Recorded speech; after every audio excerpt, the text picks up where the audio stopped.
There is a cultural phenomenon that has occurred within the past few years that has not only taken the entertainment world by shock and disgust, but has also reached into the dark corners of the country's political world and in the boardrooms of big business. The Me Too movement has created a tidal wave of top CEOs of major corporations, members of Congress, and other prominent figures to either get fired, resign, or indicted.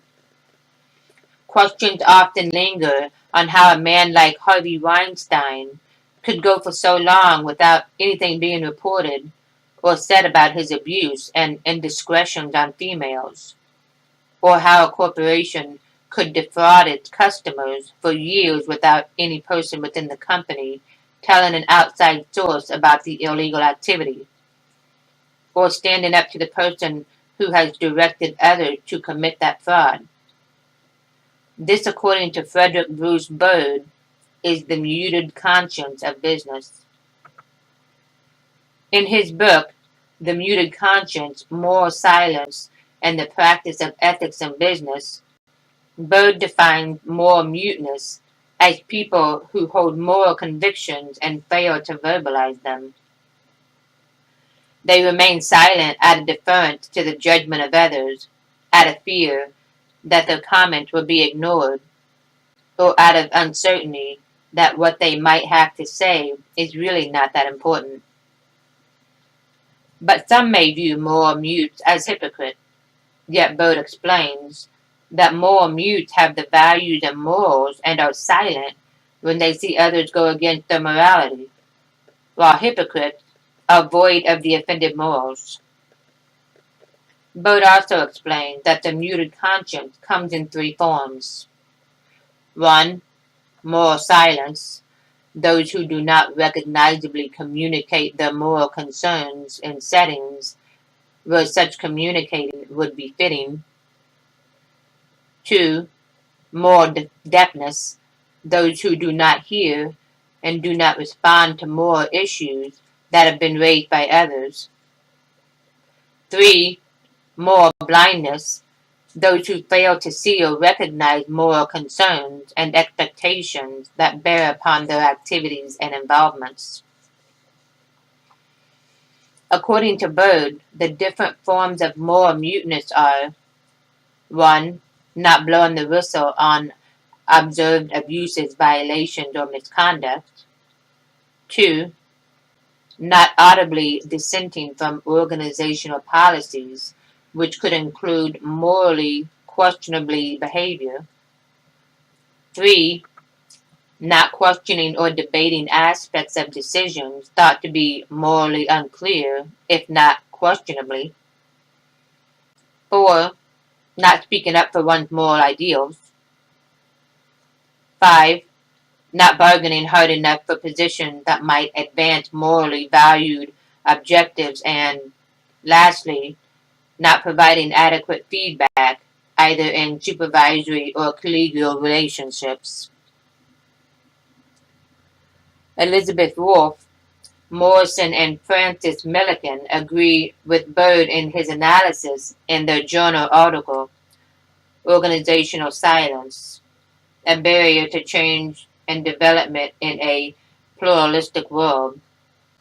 They liken this organizational silence to Bird's muted conscience by giving the example of a CEO in the Imperial's New Clothes. What if the CEO was walking around naked? Would any employee stand up to that CEO and tell him he is in fact naked? Or would they compliment him on his choice of attire? These employees are not blind or deaf to the CEO, but they made a conscious effort to remain mute in fear of losing their jobs or that the reputation of the company would be at risk and therefore the stock of the company to fall.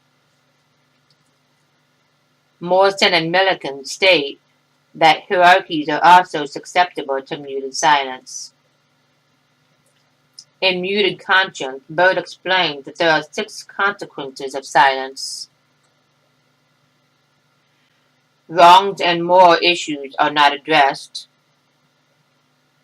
2. Accountability problems are aggravated.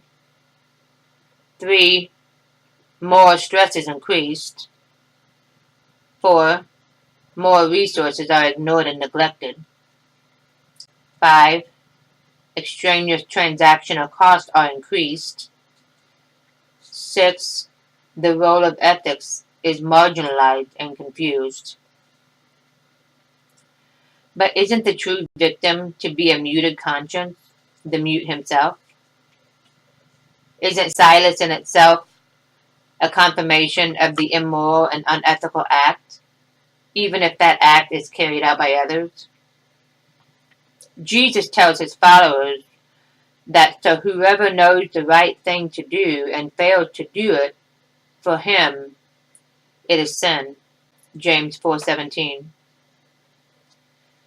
Whether the mute is in the top of the lower echelon of a company does not make the sin any worse.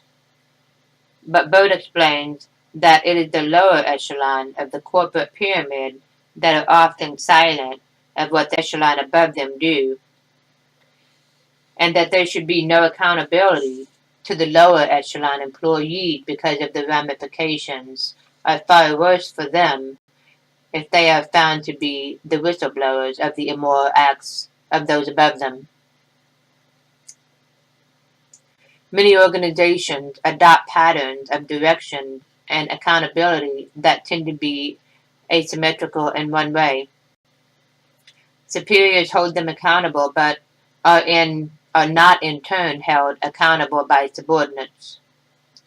Problems arise because the relationship between superiors and subordinates are not two-way and interactive. Bode continued to explain that when ignored by the superiors, the concerns of the lower echelon seem to fade away, or they are retrained to think as the company wishes them to think. Those whose concerns don't fade away, and who dare to break the code of silence by speaking out to others when they can't get their superior to take their concerns seriously, so-called whistleblowers, are treated harshly. But does being treated harshly, is that an excuse to moral muteness under the eyes of God? If what you are mute about is harmful to others or to your own self-morality, this is a question Bode poses to his readers, and we must ask ourselves as Christians and future business leaders.